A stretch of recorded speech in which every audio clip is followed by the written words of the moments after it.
Chào mừng quý vị đến với bản tin thời sự quốc tế ngày 30 tháng 9 của FBNC với những tin tức nổi bật sau. Tướng không quân Trung Quốc tự tin về sức mạnh, thách thức chiến đấu cơ Mỹ, tỷ thí trên bầu trời. Ở điểm nóng căng thẳng khác, Ấn Độ, Trung Quốc tố cáo binh sĩ hai nước xâm phạm biên giới của nhau.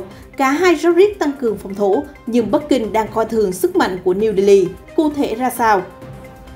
Bà Thái Anh Văn kêu gọi Đài Loan cần vượt qua những vấn đề chính trị để gia nhập CPTPP.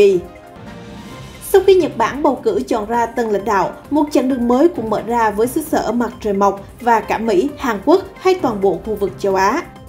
Từ phía Washington, Tổng thống Joe Biden dự kiến sẽ hợp tác chặt chẽ với tân Thủ tướng Nhật Bản để tiếp tục đối đầu Trung Quốc. Trong khi đó, Hàn Quốc cho biết sẽ hướng về tương lai dưới thời ông Fumio Kishida, dù không mấy lạc quan. Bà Thái Anh Văn cũng gửi điện chúc mừng nhưng quan hệ Nhật Bản-Đài Loan ra sao dưới thời tân Thủ tướng. Một số tin nóng khác, Triều Tiên đồng ý nối lại đường dây nóng với Hàn Quốc, chỉ trích Mỹ xảo quyệt. Liên Hợp Quốc kêu gọi hành động khẩn cấp với khủng hoảng Myanmar sau khi hơn 1.100 dân thường tử vong. Tất cả sẽ được cập nhật trong bản tin ngay sau đây.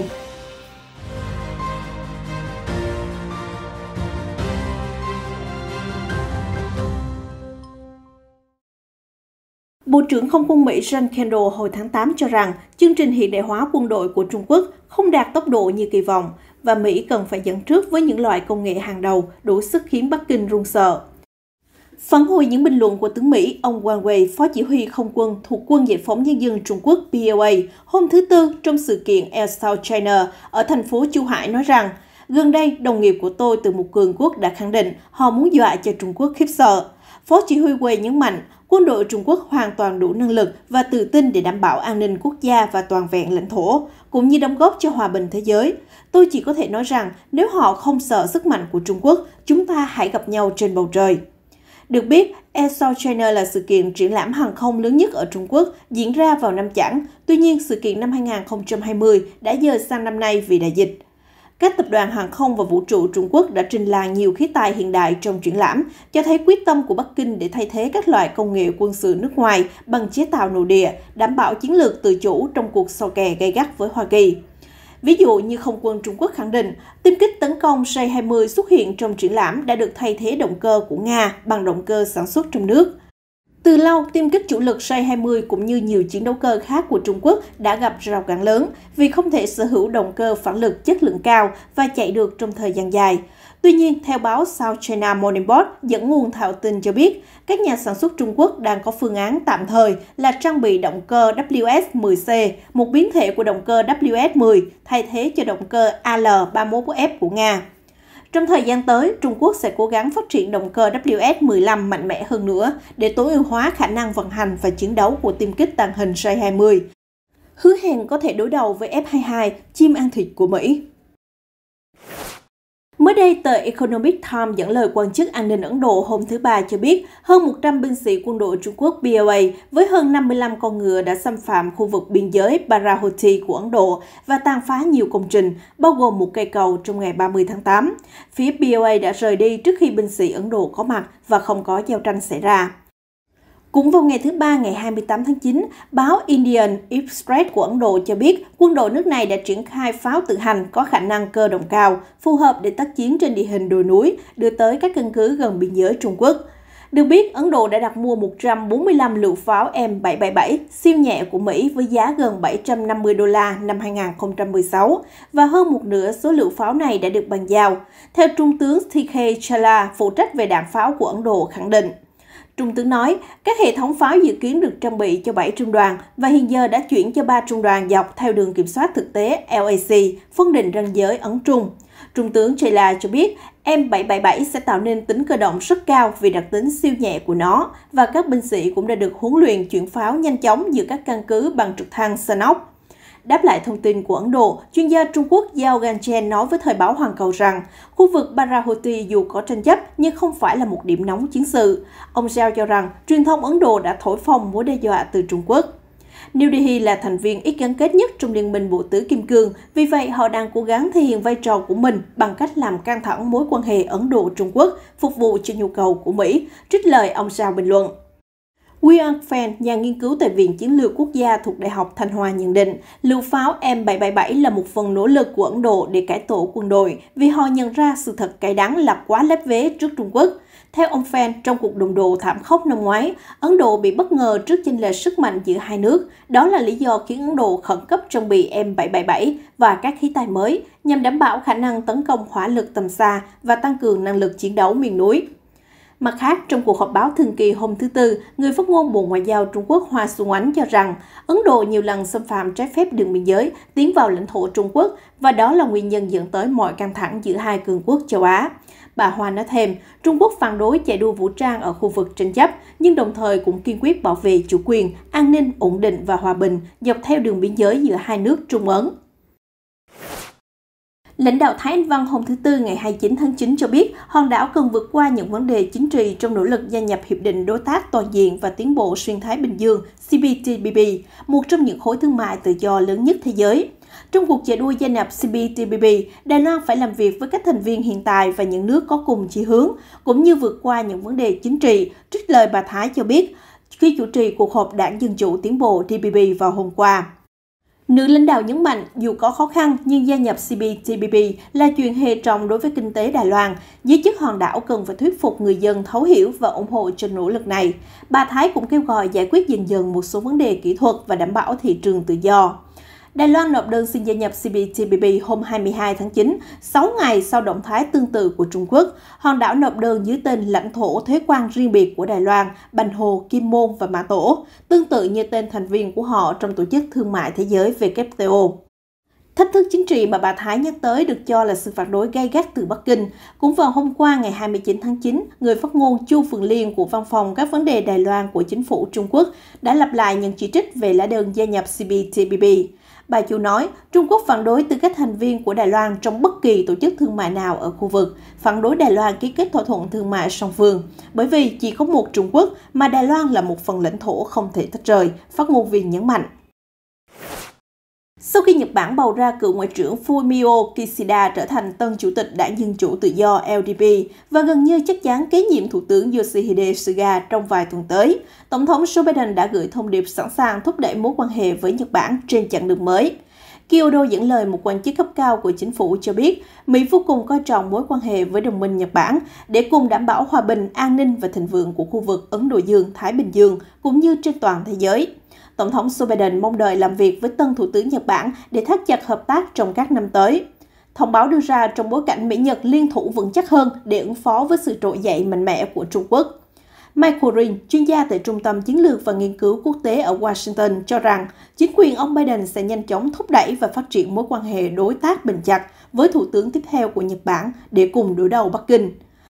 Mỹ-Nhật cần phải có biện pháp duy trì khối liên minh bởi vì Trung Quốc dưới thời Chủ tịch Tập Cận Bình trở nên quá hung hăng, tham vọng và cưỡng ép.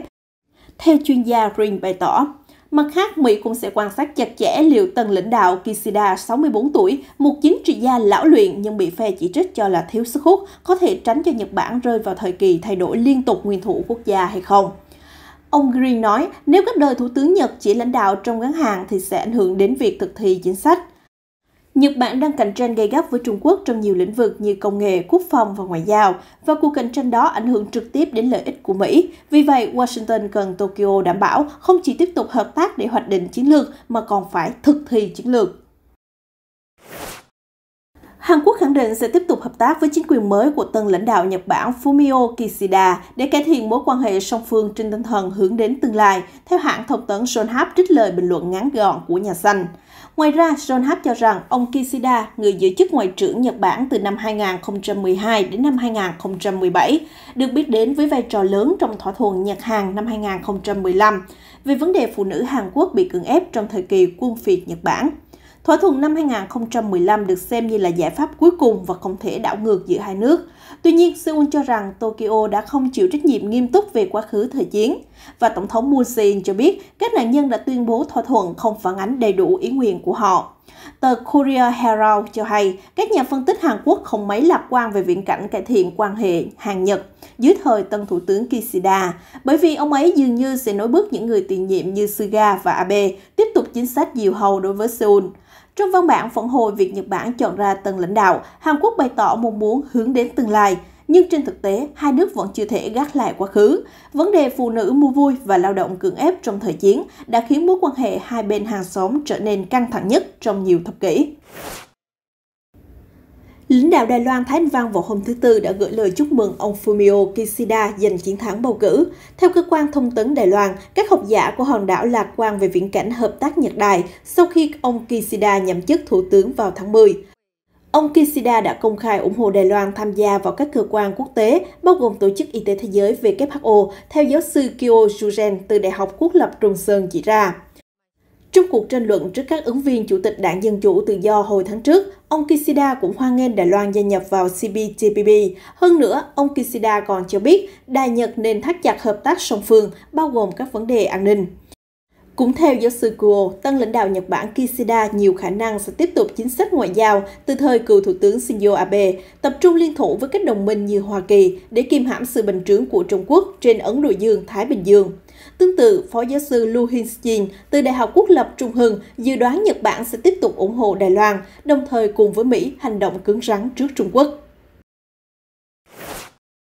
Chuyển sang thông tin về Triều Tiên, nhà lãnh đạo Kim Jong-un cho biết ông sẵn sàng nối lại đường dây nóng liên triều trong tháng 10, vốn đã bị đình chỉ từ tháng 8. Tuy nhiên, ông Kim chỉ trích Mỹ muốn đàm phán nhưng không hề thay đổi chính sách hiếu chiến đối với Bình Nhưỡng.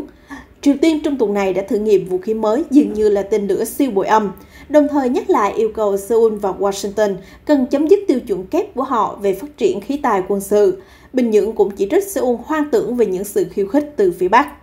Trước đó, Triều Tiên đình chỉ đường dây nóng vào đầu tháng 8 để phản đối cuộc tập trận chung Mỹ-Hàn. Việc đảo ngược quyết định này theo lãnh đạo Kim Jong-un là nhằm thực hiện khát vọng của nhân dân Triều Tiên để khôi phục và duy trì hòa bình lâu dài. Hãng thông tấn nhà nước KCNA trích lời ông Kim cho biết, chúng tôi không có ý định hay lý do để khiêu khích Hàn Quốc và cũng không muốn làm tổn hại họ. Tuy nhiên, ông Kim có thái độ gay gắt hơn với Washington, cáo buộc chính quyền Tổng thống Joe Biden thực hiện những cách thức xảo quyệt hơn và duy trì thái độ thù địch với Bình Nhưỡng dù vẫn đang kêu gọi đối thoại.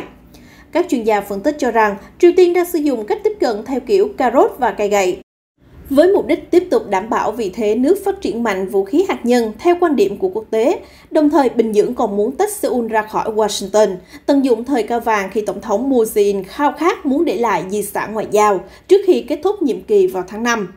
Ông Kim Jong-un nói rằng để chính thức chấm dứt chiến tranh liên triều 1950-1953, theo đề nghị mới đây của ông Moon tại Đại hội đồng Liên Hợp Quốc, thì trước tiên hai bên cần phải chấm dứt thái độ không công bằng, cũng như quan điểm và chính sách thù địch nhằm vào nhau. Tổng thư ký Liên Hợp Quốc Antonio Guterres kêu gọi quốc tế phản ứng khẩn cấp với khủng hoảng chính trị Myanmar đang ngày càng nghiêm trọng từ sau vụ đảo chính từ đầu tháng 2. Liên Hợp Quốc đưa ra thông báo trên vào hôm thứ Tư ngày 29 tháng 9, bày tỏ lo ngại vấn đề nhân quyền ở Myanmar dưới thời chính quyền quân sự sẽ trở nên tồi tệ hơn, đặc biệt là đối với người Hồi giáo Rohingya và các dân tộc thiểu số khác. Đây là nhu cầu bức thiết để quốc tế và khu vực cùng nhau phản ứng thống nhất, giúp Myanmar trở lại con đường cải cách dân chủ, theo Tổng thư ký Liên Hợp Quốc viết trong văn bản ngày 31 tháng 8, nhưng chỉ vừa được công bố. Văn bản được 119 quốc gia thông qua, Trung Quốc và 36 nước khác tỏ ra trung lập, còn Belarus phản đối. Ông Guterres cũng kêu gọi quốc tế phải nỗ lực đòi thả tự do ngay lập tức cho Tổng thống Win Myint, cố vấn nhà nước Aung San Suu Kyi và các quan chức chính phủ khác. Kể từ khi quân đội đảo chính, lực lượng an ninh Myanmar cũng đàn áp dã man người biểu tình. Theo Hiệp hội Hỗ trợ Tù nhân Chính trị AAPP, cho biết hơn 1.100 dân thường đã tử vong và hơn 8.400 người chịu cảnh tù ngục. Tin tức vừa rồi cũng đã kết thúc bản tin thời sự quốc tế hôm nay. Cảm ơn sự quan tâm của quý vị. Hãy đăng ký kênh để cập nhật những diễn biến mới nhất trong các bản tin tiếp theo của FBNC. Xin chào và hẹn gặp lại!